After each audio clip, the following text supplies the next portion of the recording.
Hello there everybody, Sabana92 aka Nightmare, and welcome back, finally, to Higurashi Higurashi Kai, in what is possibly the final arc, Matsuribayashi. Now then, before I get started, I want to go ahead and give out yet another shout out to the super talented SkydivingQuagga for making our excellent thumbnail template that we shall be using for this particular Let's Read. Yes, for our final arc, I have dressed up as Hanyu. So, just be sure there will be a link down in the description that will take you to SkydivingQuagga's DeviantArt. Be sure to go check him out. He honestly deserves all the attention that he really deserves it.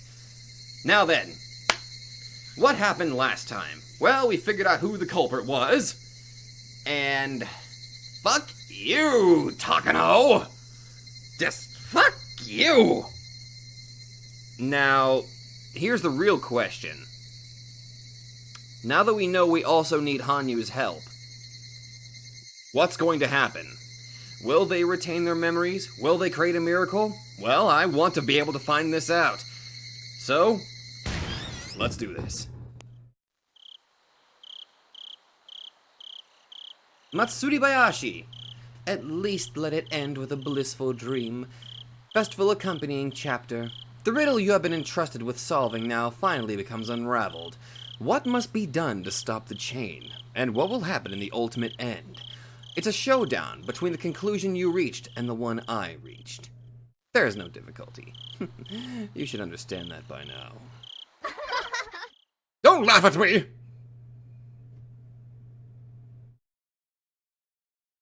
Everyone is entitled to happiness. The difficult part is accepting that.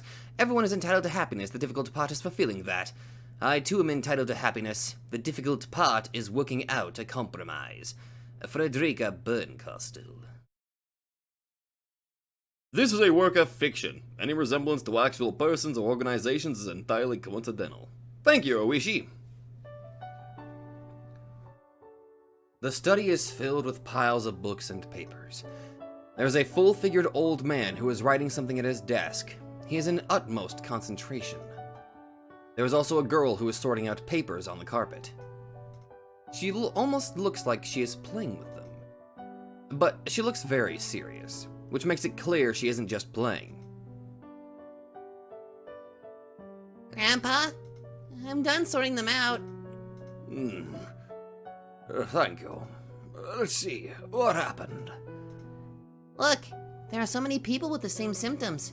This is absolutely abnormal compared to the national average. That's exactly what I expected. I just found a very interesting article, too. It's about psychosurgery and culture. It talks about parasites that live in the frontal lobe of the brain. The frontal lobe allows people to have emotions. Oh, that's right. Emotions aren't created by the heart. The brain creates secretions that allow people to have emotions. If parasites live in that part of the brain and spread to make up a colony, the colony will have one single idea. You think parasites are the cause of the spread of ideology? When ideologies clash, are parasites clashing too? Oh, the distribution of religions, the distribution of borders, and the distribution of races. It stipulates that the cause of the conflict of cultural communities in this world is the work of parasites that control human emotions. Actually, I'm gonna try to change something here. Can I speed up the text speed? I don't know, message speed a little bit faster, please. Smack that a little bit. There are people in other countries who think the same thing as you, Grandpa. Of course there are. There are countless parasites on this earth, and they coexist with their hosts. And sometimes the parasites control their hosts. A lot of those parasites have been discovered already. Isn't cordyceps a kind of parasite?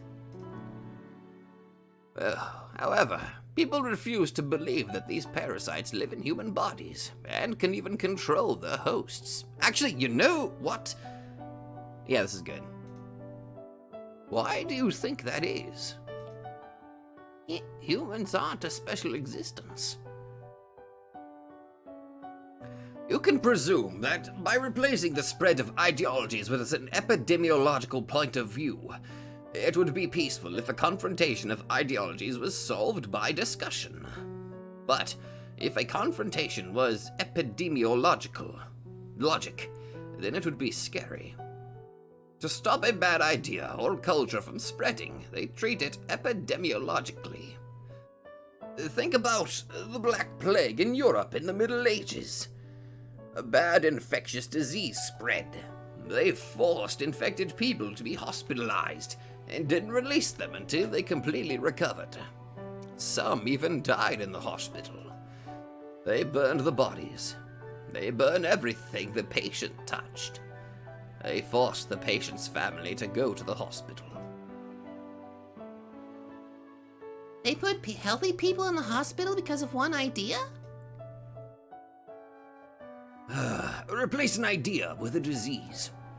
The rest is the same. People won't be released until they completely recover. They burn everything that may have been touched by the patient. They force the patient's family to go to the hospital. I wonder whose perspective we're in right now. An idea is a personal freedom, isn't it? It's different from a plague. If a human idea was created by parasites, it would be exactly the same as a plague. In other words, an idea is like an incurable epidemic disease. That means whoever has a different idea is treated like an infected patient? That's right. If we think even further, there may even be a mass murder of races or religions. But they may end up justifying a massacre. Therefore, talking about parasites in brains has been a taboo since after the war. What's a taboo? Well, I can't say that. It's something people shouldn't get into. That's why nobody researches it. Nobody even remembers anything about parasites that live in brains. They assume parasites that control humans simply don't exist. That's almost funny. How can they prove something doesn't exist? That's just impossible. Exactly. To prove that the devil exists is easy. You just show someone the devil to prove it. But you can't prove it doesn't exist. You can't show somebody something that doesn't exist. It's almost as if the parasites in the brain are controlling people so that they can keep their own existence a secret. They laugh together. Humans are simply a type of creature in this natural world. We are at the top of the food chain, but it's foolish to think we are superior to the others. Humans can be controlled by parasites. Just because the existence of such parasites hasn't been proven, it doesn't mean they don't exist. They exist. I know they do. There have been many cases like that in the scientific world too, right? That's right. Not all of the scientists were acknowledged for their work while they were alive. There were many who were ridiculed and couldn't prove themselves. But I hope your theory will be acknowledged before you die. Otherwise, it'd be so sad.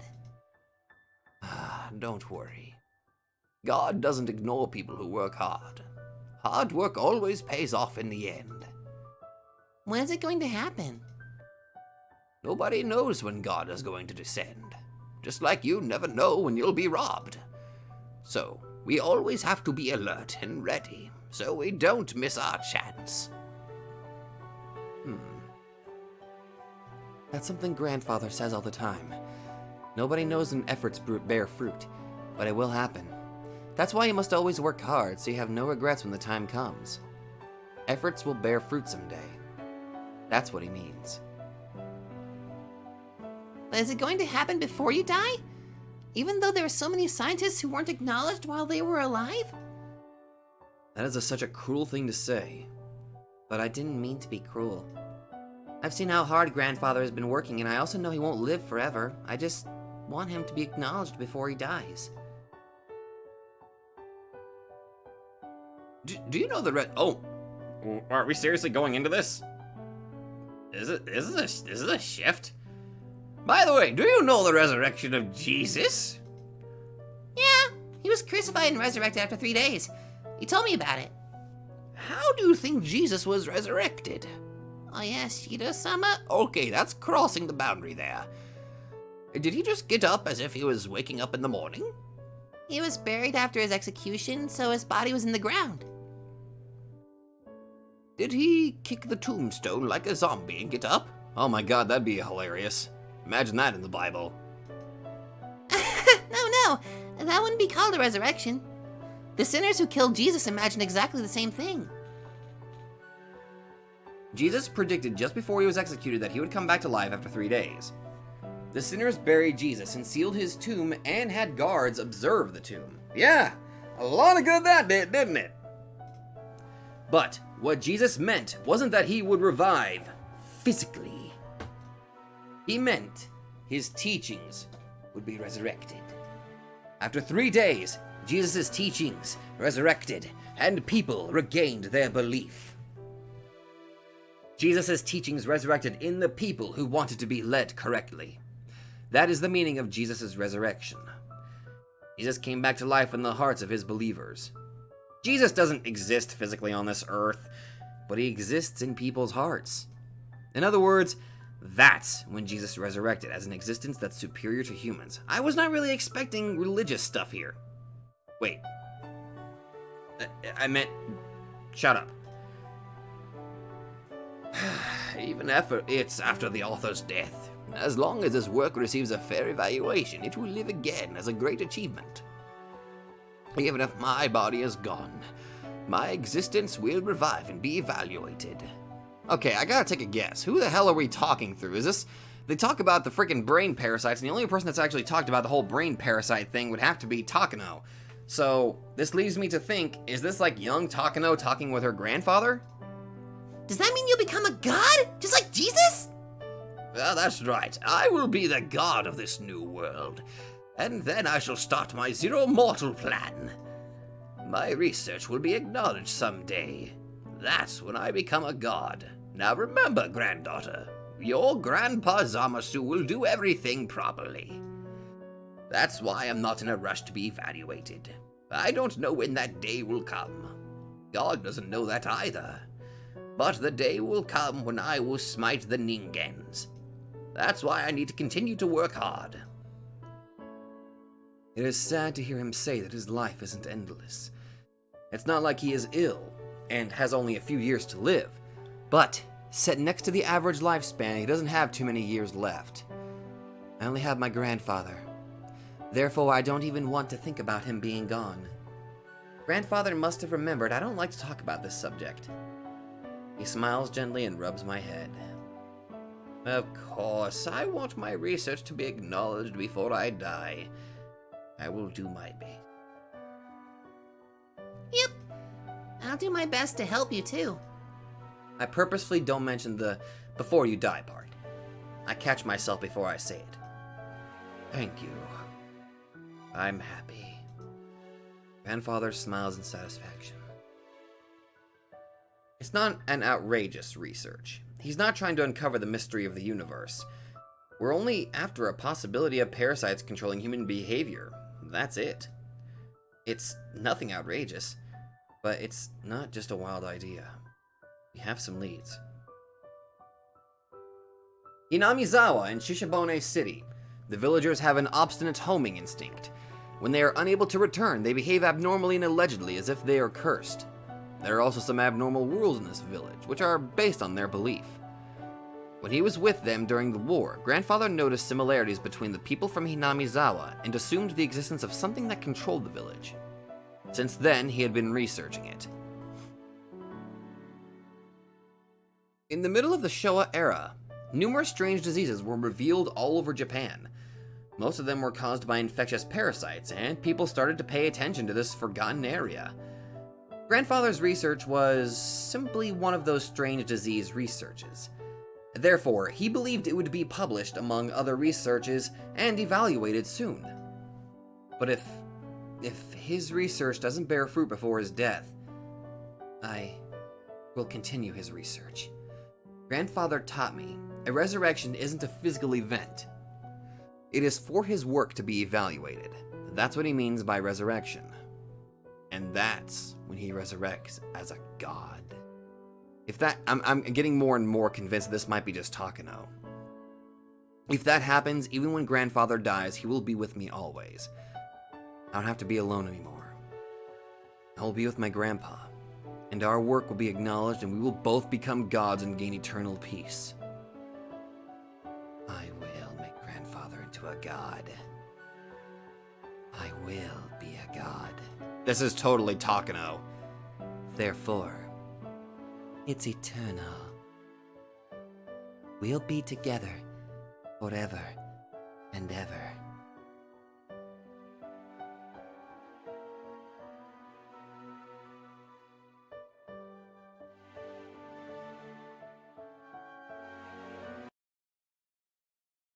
That has to be friggin' Takano.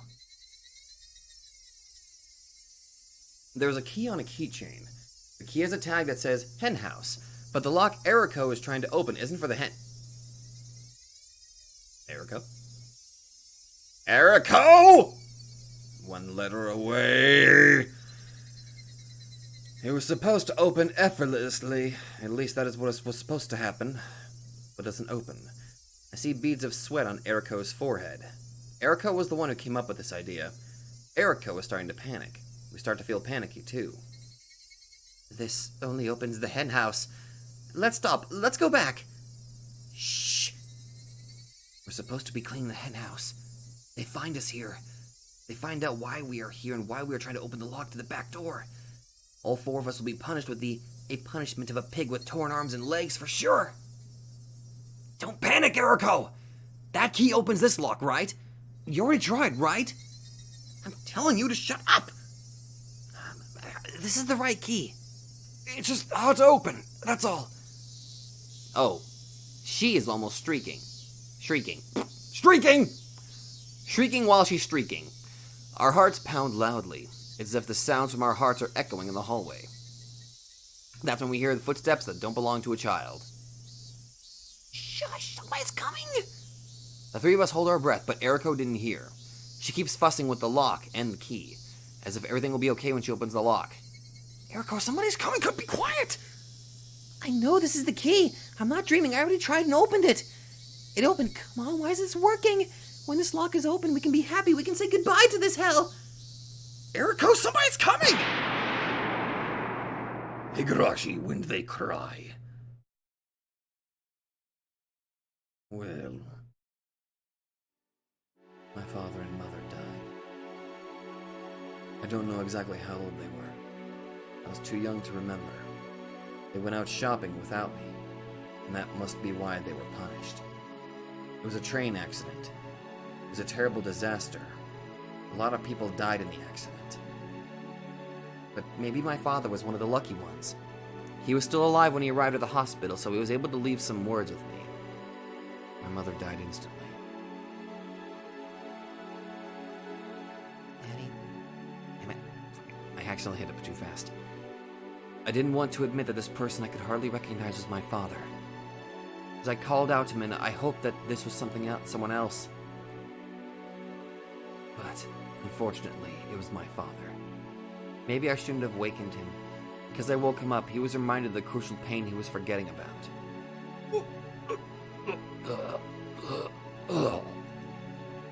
Daddy? Daddy! He tried to move his right arm so he could rub my head, but his arm was wrapped in bandages and his hand wasn't there. I didn't see his hand anywhere on the bed. I only had scary memories of his right hand. Its main job was to slap me when I did something bad, but I never wished it to be gone. Besides, that hand also rubbed my head, even though that happened only a few times. It was a big and warm hand, and it rubbed my head very gently. Is this... No. But no matter what good deeds I did, he could no longer rub my head. No, his hand was the least of his worries. He had to go into an emergency surgery. The doctors already warned me that the chance of him surviving was very low. That's why I was allowed to see him regardless of his condition. Not only wasn't he able to rub my head anymore, he might be gone forever. Daddy, the surgery will make you better, right? Daddy, you'll get better, right? Right? I may not make it. Even if I die, you have to live strongly. No. No, you'll get better. The doctor's going to make you better, so you're not going to die. He was a stubborn and old-fashioned father. He believed endurance was a virtue, and he never complained about anything. That was why I couldn't believe he actually said he might not make it. I tried to deny what he said, but my wish wouldn't prolong his remaining time. My father knew his time was limited and tried to tell me some important things. I interrupted his effort by crying like a baby. I wished he would slap me, just like he used to every time I cried like a baby. But he would never slap me again. Listen well. Your mother and I have lost all of our family in the war. Oh, after I'm dead, there won't be anyone to take care of you. I didn't need to hear that. My parents used to tell me that all the time, so I was aware of that fact. In other words, my father was the only relative left in this entire world. If I die, you can count on Takano-sensei. Takano Ifumi-sensei. Can you say it? That's not Mio. Takano Ifumi. That's right.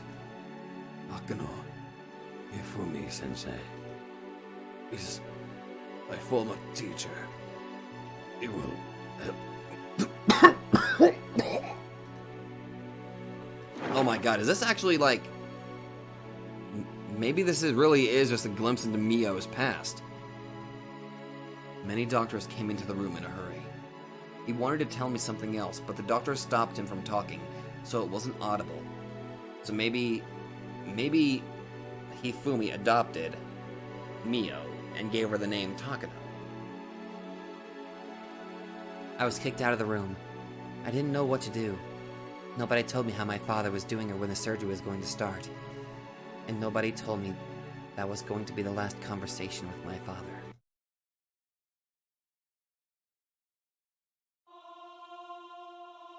I think I talked about Takano-sensei to people at the government office. They always asked if I knew his phone number. I said I didn't. Then, they didn't ask me anything further. Sometimes they told me they'd look into it, but nothing led to anything. They couldn't find my guardian, so I ended up going to an orphanage. At the time, there were plenty of orphans from the war, so although there were many orphanages around, they were all full. There were also some orphanages run by civilians. I was sent to one of those civilian orphanages. There was no profit for taking in an orphan in the first place. So, those civilian people who were running orphanages must have been humanitarians. I'm sure they hoped the children would grow in this loving environment and move on to society with a sense of gratitude. But reality isn't that promising. How many children can actually express their gratitude towards their parents in this world? Children are supposed to be nurtured by their parents' love. Therefore, when that environment is destroyed, their hearts are wounded. Every child has his or her own personality. Receiving affection equally doesn't guarantee that a child will become someone angelic. Not everyone's heart can be healed. That's why there were some problem kids at the orphanage. Maybe I shouldn't call them problem kids, though. The sadness and despair of losing their parents, and the anger at having to hide such feelings filled those kids' hearts. I am really convinced that this might be just Mio's past. Spending time individually with the children could have solved the problems. But at the orphanage where I was, none of the staff members even tried to spend time with them or put in an effort to understand them. All they could do was make sure that the kids followed the rules. Therefore, they could only see the children's emotional pleas of help as problems. Nobody expresses love without expecting something in return in this world. The person who founded this orphanage was expecting something in return as well. He wanted the children to appreciate him. That was why such a faint dream was destroyed by the cruel reality. The children called the orphanage a prison, and nobody appreciated the staff. In fact, all they did was complain. That made the staff realize slowly that love alone couldn't run a facility like this. Just like how the children called it a prison, the staff started to recognize the facility as a prison too. It was a sad chain reaction resulting from mistrust from both sides. The staff bound the children with rules so they could suppress any problem behaviors. There was a framed picture of the founder of this orphanage, but I've never seen him in person. Is he satisfied with the fact that he has put in his own money into this social service? Or maybe he finally realized his dream of being surrounded by angelic children and being celebrated for what he has done was simply a dream. I don't know. But there's one thing I'm sure of. Such a dream didn't exist at the orphanage. There were so many rules. But the most important one was to be silent. Children have tendency of talking loudly. And sometimes that leads to a fight. That was why when the children weren't allowed to have private talks, they must have thought things would go smoothly if there weren't any private talks. However, I think I always heard people's voices at the orphanage. There were two kinds of voices. One was the staff yelling, the other was the children crying. We were not allowed to walk around inside of the orphanage freely, so we didn't know who was crying. Along with the crying and yelling, we heard something metallic being smashed against something. We knew it was some kind of a punishment, but there was no way for us to even imagine. We trembled and pretended we didn't hear anything and kept working on our homework. One of my roommates told me it was a punishment of a casket, but she didn't tell me any further, and I didn't want to know either. Even if we behaved exactly the same way as yesterday, if the staff were in a bad mood, they could pick on us. So even if I didn't want to know, I might suddenly find out what a punishment of a casket was one day. Footsteps of a staff member were getting closer. We noticed them, so we straightened our backs and pretended we were studying hard. It was more important that the staff saw us studying hard than that we actually got any work done. I noticed the girl next to me was falling asleep, so I poked her with my elbow. She noticed my signal and straightened her back like the other children. It was almost evening time. This was the hardest time for us to keep ourselves awake, and the most dangerous time. The door to our room opened, and a mean-looking man showed up. Then he looked around to make sure none of us were falling asleep.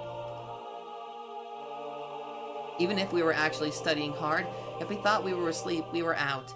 That was why we had to make sure we appeared to be studying very hard. The man walked around our desks.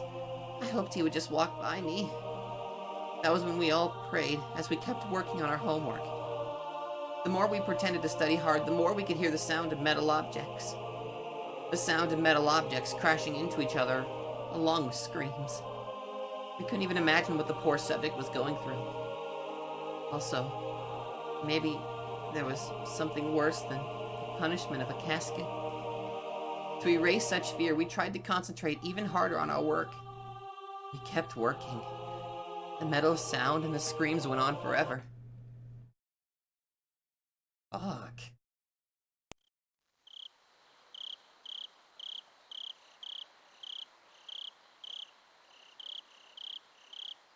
The only time when we were allowed to exchange words with our roommates is right after we turn the lights off to go to bed.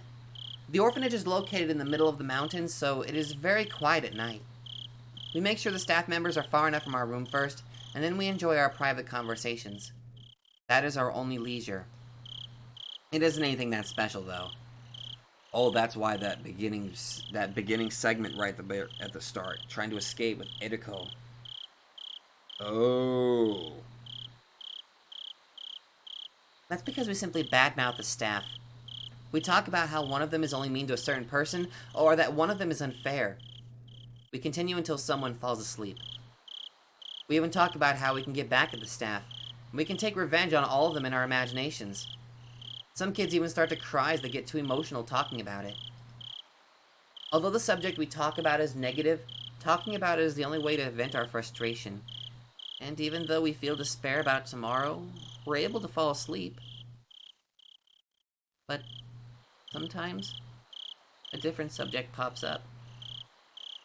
It's about the Higurashi House of Love and Mercy on the other side of the river. Yeah, over there, kids get snacks after their nap time, and the director is such a sweet person. The House of Love and Mercy is a privately run orphanage, just like this one. But it is very different from this place, In fact, it's the complete opposite of how it is here. A few years ago, when this place was a lot worse than now, a few children tried to escape. It's hard to believe that there was a time when this place was worse than this. Supposedly 3 or 4 people tried to escape. I don't know the exact number though. They headed to the House of Love and Mercy.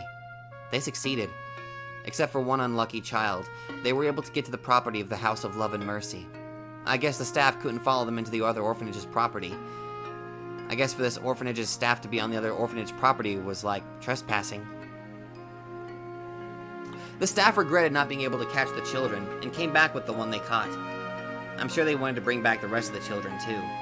I'm sure they were determined not to let anyone escape, and the way they locked up the place after the incident proved their determination. But the escaped children were never brought back. No matter how much the staff were mortified, they couldn't bring the children back and punish them. In other words, if you could get to the House of Love and Mercy, you could escape from this hell. Of course, the one who was caught went through misery afterwards. However, nobody really knows how he was punished. There were only strange words left from the people who knew about the incident. God, as long as a punishment of a duck who can't drink water. A punishment of a squished caterpillar. A punishment of a pig with torn arms and legs. I can't even imagine what kind of punishments they are. God! The only thing I can say is that those punishments are supposed to be far more harsh than a punishment of a casket, which was the most cruel punishment I knew at the time. I can only imagine how horrible those punishments are from those eerie names. Yeah? After that, his wish came true and he was able to leave the orphanage.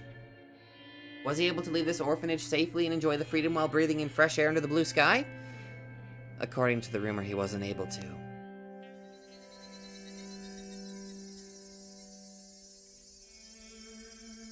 While he was playing in the boiler room, he slipped and fell, damaged his brain, and died. The children were instructed not to go into the boiler room after the incident. Everyone knew the boiler room was always locked. So everyone knew he was killed. He wasn't just killed, he was killed after being tortured. He was killed to teach other children a lesson. The children who risked their lives to escape lived their lives filled with love and mercy at the House of Love and Mercy. They lived ordinary lives, but they were far better ones compared to here. I don't know if the House of Love and Mercy was really heaven. Maybe all the orphanages are pretty much the same. But compared to this orphanage, I bet anything else is better. Even if someone escapes successfully, the police will catch him. Then he will be sent back to the orphanage. That will be the same as being killed. However, if he can reach the House of Love and Mercy, they will take him in. They won't send him back. By talking about escaping to the House of Love and Mercy, we try to forget our cruel reality. Then our group leader, Eriko, says to us quietly, Would you try escape if you had the chance to? Who doesn't want to escape from here? It's a rather foolish question, but that isn't what she meant. If there was a chance to escape, would you take that chance, knowing what you had to go through if you got caught? That is what she's meant. Nobody can answer immediately. Okay, Gaga. If the past escape incident was a total success, then we might have thought differently. But after the incident, the orphanage tightened the security to prevent escapes. No, fuck it. All the doors and windows are locked heavily, and it isn't easy to escape. Even if another group escape is planned, the success rate is very low. 3 escaped and 1 was caught before. Maybe 2 will be caught this time. No, maybe everyone will be caught. If I could, I'd want to escape. But the House of Love and Mercy is far away. The bridge is long too. We will all be caught. Besides, we can't even go outside. Everything is locked. There are locks everywhere. One will need a key for both the inside and the outside, and after the lights are turned off, even the hallway is divided and locked. There is no mistake, this is a prison. According to the rumors, the orphanage receives government funding depending on the number of children it houses, so if anyone escapes, they lose money. Also, if we expose the conditions at the orphanage, they will be inspected and things will get complicated. That is the reason why they want to make sure we are locked in. If I didn't know any better, I'd say the head person was Tepai. Sure, if there was a chance I would want to escape, but realistically there's no way we could escape. Everything is locked. Well, you know the hen house in the courtyard? It uses the same key as the door to the back stairs. Eh? Really? Shh! Eriko shushes us. Sometimes mass-produced locks take the same key. Of course, they would usually use different types of locks, so this won't happen. But I guess the staff didn't notice it. So there were 2 locks that used the same key at the orphanage. However, the children never had a chance to even touch keys. But there are a few exceptions. One is the hen house. Each group takes turns taking care of different chores. If your group is to take care of the hen house, you'll get a key from the teacher's office to clean the hen house. You're supposed to return the key immediately after you are done. While taking care of the hen house, the key is in children's hands. The staff members come around to check sometimes, but they can't keep an eye on us at all times. Eriko-chan, you aren't thinking about using that key, are you? Let's not. It's too dangerous. Of course it's dangerous if there's only one of us. But it's different if we're in a group. Why? Do you know why only one was caught in the past group escape incident? They were desperate. To escape as a group, they did something to increase the chance of success. That was why only one was caught. What did they do? They scattered as they ran. They scattered in different directions. They waited until the day when there were only a few people working at the orphanage and ran away in different directions. That way, although it depends on luck, it will increase the chance of success for sure. You probably won't be able to flee on your own, but if the staff were to chase after the other children, then the chance of escaping successfully would increase. In other words, Eriko is inviting us to escape as a group. The more children join, the more the chance will increase. But there are children who communicate secretly with the staff for their own benefit. Those snitches! So she has to be very careful about who she talks to. Eriko must trust us, and she asked us to escape with her. Eriko, me, Tomimi, and Kikuko. 4 children. But if you want to stay here any day longer? The 3 of us shake our heads, but at the same time we can't agree to escape with her either. Of course we don't want to stay here a day longer, or even an hour longer. Even if we did exactly the same thing as yesterday, we may be yelled at tomorrow. I can't stand this anymore. I can't stand living in fear of what to do and what not to do so I won't be yelled at. We all feel the same way. Maybe we can endure the strict rules, but it is almost impossible to endure the vague rules. It isn't too much to say that the rules of this orphanage depend on the mood of the staff. This is okay, that isn't okay. Such borderlines changes daily. And if we were to say anything about it, we would be treated in a horrible way. I will escape even if I have to do it alone. Like I said, the more people join, the better the chance. Think about it. If they find out about this henhouse key trick, they are sure to change the lock on the back door. In other words, we only have one chance. Even if you regret not joining in later, it'll be too late. But... I'm scared. I'm scared too. If we get caught, we'll be killed. Tomimi and Kikuko are the only ones who are scared. Fear is understandable.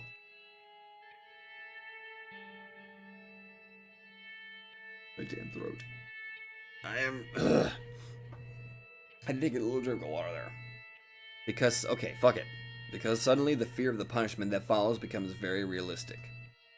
I'm sure Eriko feels the same way too, but her courage is suppressing the fear, and she shared the idea with us. So, do you plan to stay here forever? No. No way! I know you're scared, but this is the only chance we have. You have to be brave just this once. What about you, Miyako? Do you want to go with me? Unlike Tomomi, and Kikuko, I am not trembling that much. Mio. It is Mio!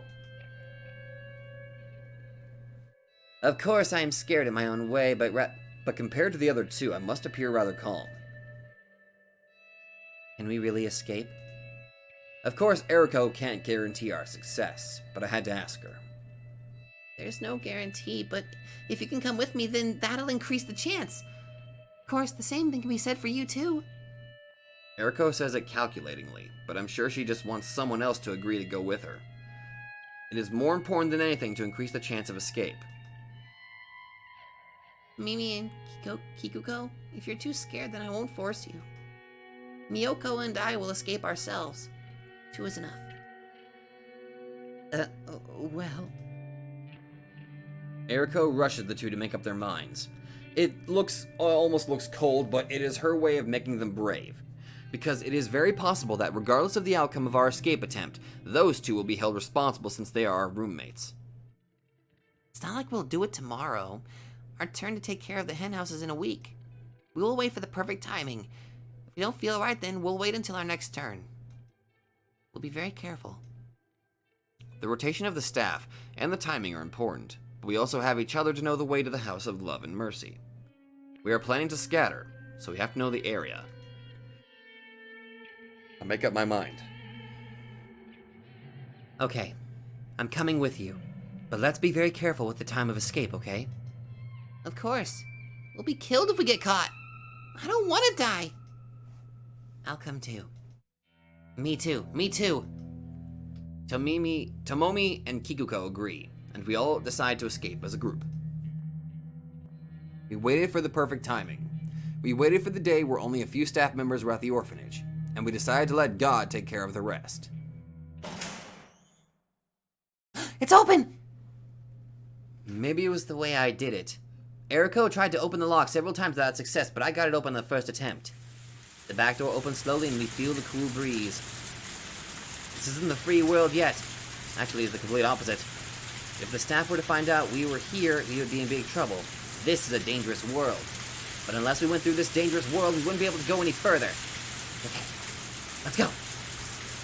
I think Eriko wanted to say that. We were planning to leave with that as a cue. But what we heard wasn't Eriko's voice. What are you doing there? We start to run. It is raining. We all get soaked immediately and our clothes stick to our skin. That is normally very uncomfortable, but we can't think about that. We can only keep running in the rain. We were running on gravel, but it feels like running in a muddy rice field. My feet keep sinking and I can't pull them up. I'm frustrated because no matter how fast I try to run, I'm not gaining any speed. I feel a sense of urgency. I can hear someone yelling, "Escape!" behind me, and all I can do is run like crazy. Okay, scatter! Go in different directions! Come on, scatter! With Eriko's cue, we scatter in different directions, hoping they won't be coming after us. Will we be able to reunite safely at the House of Love and Mercy? All 4 of us together, or maybe someone will be missing. Maybe everyone else will make it and I will be the one who gets caught. My wish gets interrupted by the voice of a staff member coming from behind me. Wait! The staff members should be fewer than we are. So if I'm lucky, I won't have anyone coming after me.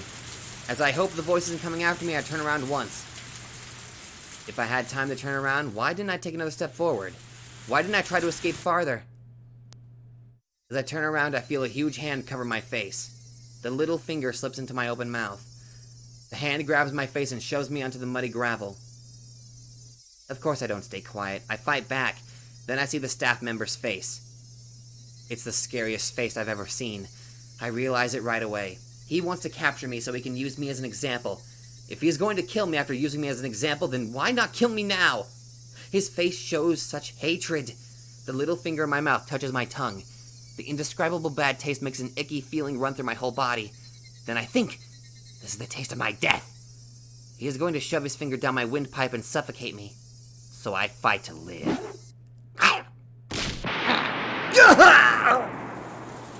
Something warm fills my mouth. It is like swallowing blood after I had a nosebleed. I spit it out from my mouth and run without turning around, leaving behind the staff member who is holding his little finger. Shit, damn you! Oh, I'm going to kill you!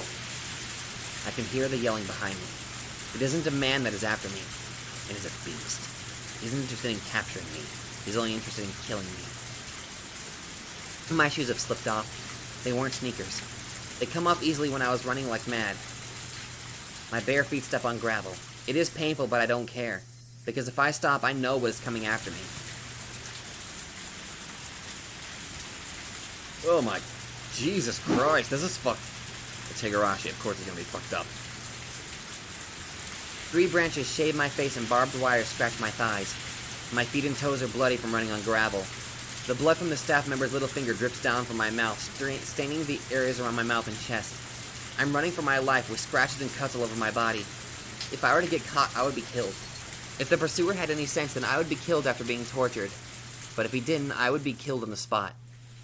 I don't want to be killed. I don't want to be killed. My lungs and heart are about to explode. My head is blank because of the fear and the lack of oxygen. I'm about to lose consciousness. I might give in. If I didn't hear the voice of the staff member coming after me. My knees are shaking. My legs don't move properly. I feel like I'm going to fall like a puppet without strings. But I can't fall. I can't fall. I just can't. It's too late. My face is on the gravel. I feel the awful sensation of falling down. Then immediately after that, the roar of the beast coming from behind me. Damn you, my finger, my finger! What?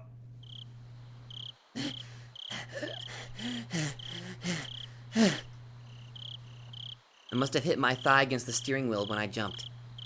I feel a delayed throbbing pain. I'm sweating all over. I wipe the sweat on my forehead and put my hand on my chest and realize how fast my heart was beating. I rub my thigh. I rub in a straight line. That's not where I hit the steering wheel, but I feel like this is where it hurts now. I don't see a scary beast in the moonlit car. I have my shoes on and I'm not bloody. My toes are fine too. Someone knocks on the window and I'm startled.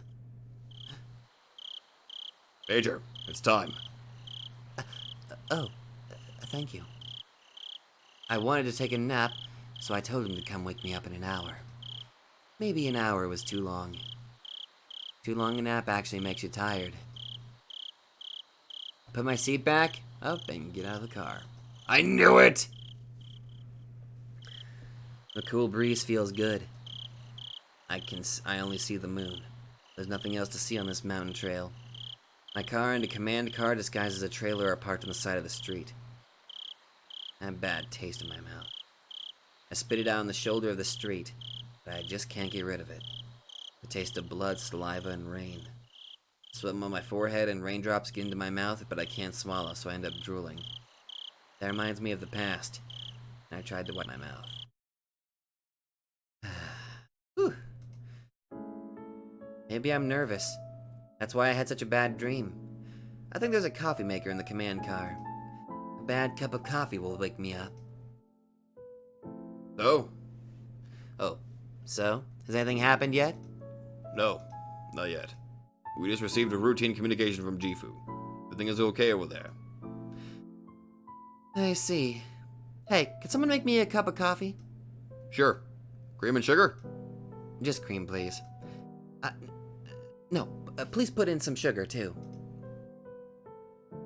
I still have a bad taste in my mouth.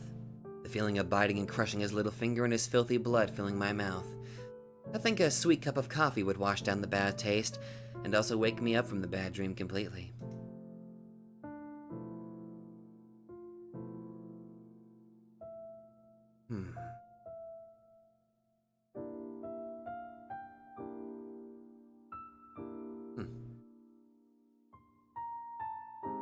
No tips!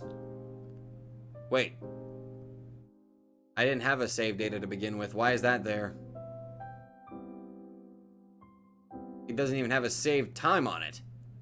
Did that save just pop up out of... Okay, I'm not even going to question at this point.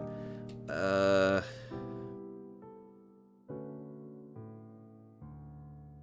seems like a... It's weird, it's not even showing the actual... Okay. That seems like a pretty good start. First off, I don't understand why the hell there was a save spot there. It might have been where I downloaded this from. I didn't download this from the usual site that I get this. Mostly because I tried looking on my own this time. But all right. We're finally back in Higurashi.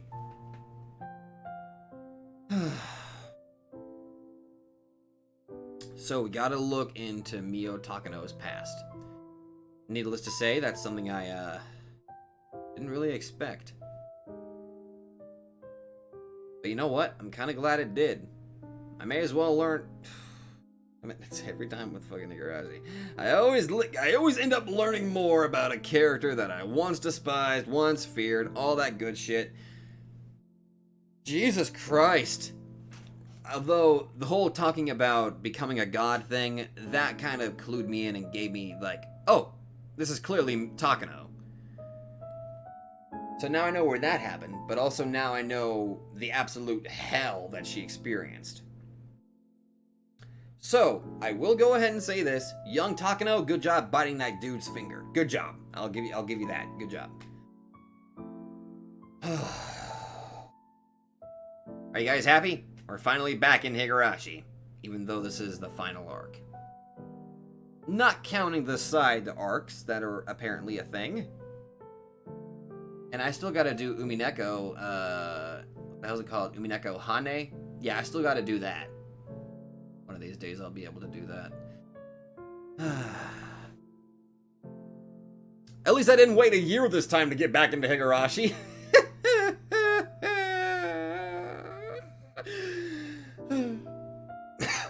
Now the real question is, I wonder if any of her other friends actually made it, because those other names, Kikuko, Homami, and Eriko. Not sure who those people are.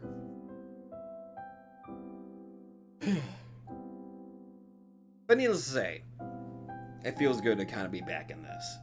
And my god, did it have a hell of a start. So now I'm wondering, what part of time are we in now? Are we just before all of that shit goes down? Considering it's referring to her as Major, or maybe it's before. I don't know, they mentioned that it's time to get started, so I'm guessing that this is probably, right at that time, like after, you know. I don't know. But anyway, guys, it feels good to finally be back in Higurashi once again, and I hope you're as excited for this as much as I am. But anyway, guys, thank you all so much for watching, and I'll see you all in the next video. Hello there everybody, Sabato92 here, and if you like this video, be sure to let me know in the comments down below. And hey, if you guys like my content, then maybe you'd like to check out another channel who I think deserves equal attention. So click that nightmare emblem and check out that channel, or go to the links in the description down below. Once again, thank you, and I'll see you guys in the next video.